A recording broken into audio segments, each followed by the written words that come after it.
So I've been asked the question, why do you guys buy flashes instead of having the constant light? It's also known as LED.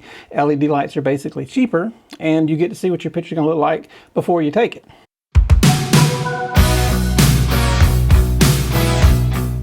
Now, while all that is true, the biggest problem with these, and I did a shoot to prove that you can do it. This is a 60 watt newer light I went and did the other day outside, some headshots. This is about 12 to 20 inches, somewhere in there.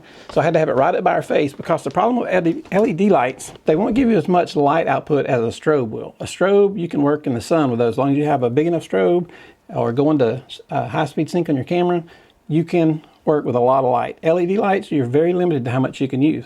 Now, indoor, can you use them indoor in a studio setting? And technically, yes, you can, but one problem is there's always a bright light shining in the eyes of your client, which it's not really pleasant. It's kind of like sitting here making a YouTube video, or you see the guys on the news, they've always got these lights pointing right at them.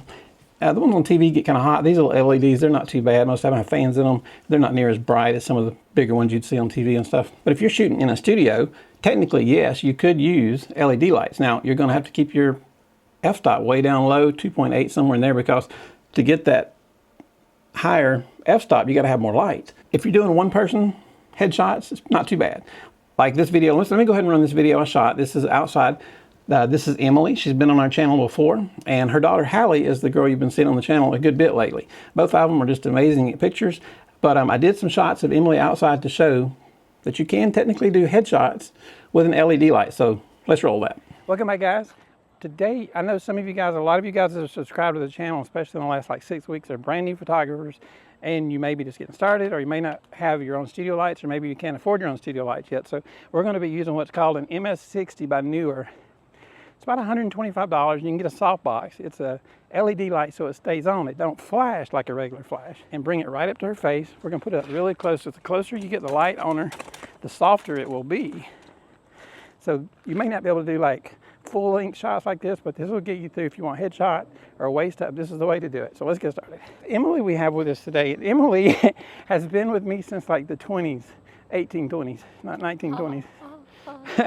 She looks really good. Emily, I've known her forever, back when I was first starting to shoot pictures. You guys have probably seen her. She was like on our third video we ever made, and then we did one a few months back, and this is our most recent one. So I try to have Emily in as many pictures because I just love Emily to death. She is so sweet. She's one of my favorite people in the world. We're shooting with the Canon R6, the 15mm lens, the EF version, the RF version, f1.8 ISO 400. And Emily knows how to pose too. I don't have to say anything. She just goes right to it. Close your eyes. Arch your lips. 1, 2, 3. And that's what we call the Emily special. She was the first and the best at doing that ever. You do love the pout. I do love her pout. I'm going to turn the ISO up just a little bit. That's one thing you can do with a LED light. Is behind her, it's a little dark. We were at like 320, so I'm going to go up to 800, and let's see what we get. That looks good. Put that back up real straight. There you go. Let me see your pretty eyes. Very good. Now give me a good smile. There you go. Love that smile too. There you go. Very good.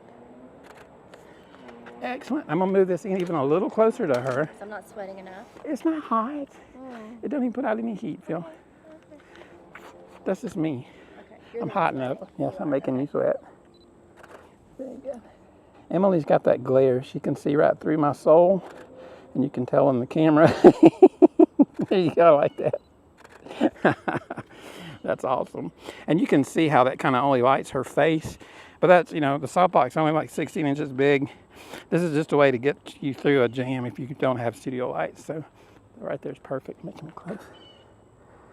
Very good. That's beautiful. I love that. Awesome. One more. Very good. Give me a little smile. Touch it the other way. Perfect. 1, 2, 3. All right, guys, so that's how you can kind of get by without studio lights. It's not perfect, but it'll get you through in a jam. So let's check out these pictures.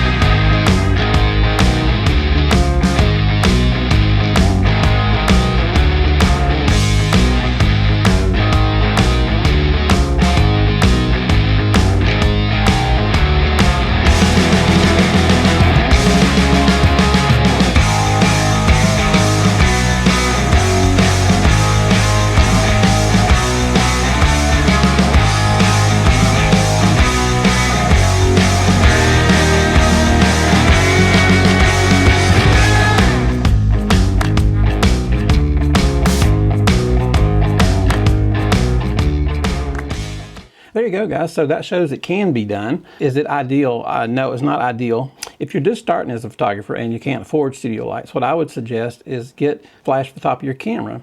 It's called a speed light. You can go with a Godox V1. That's a really good flash, puts out a good bit of power. And then as you grow over time, you can take that flash off the top of your camera. You can put a trigger on top, an X3, which is a trigger for Godox. It'll fire all your Godox equipment. So then you can have your flash off of your camera for better lighting. Then as you grow from there, you can add things like the Godox AD200, stronger, more powerful lights. So if you're on the beach, you can use those. And then you can keep on going. You get into studio lights. You can get into the MS300s. They're not very expensive and they do a really good job in the studio. So that is the biggest reason. Price, LED, used to be LED was a lot cheaper. Now they're getting a little bit more expensive, kind of like everything in the world. But yes, they can technically be used. It's not ideal for the light shining in the eyes, and they don't really put out enough power. These are the very basic reasons of why photographers use strobes instead of LEDs. So just wanted you guys to know. If you have any questions, leave a comment down below. We'll be glad to get back to you on it. If we're helping you guys out, give us a thumbs up and hit that subscribe button. Have a good day. Thanks.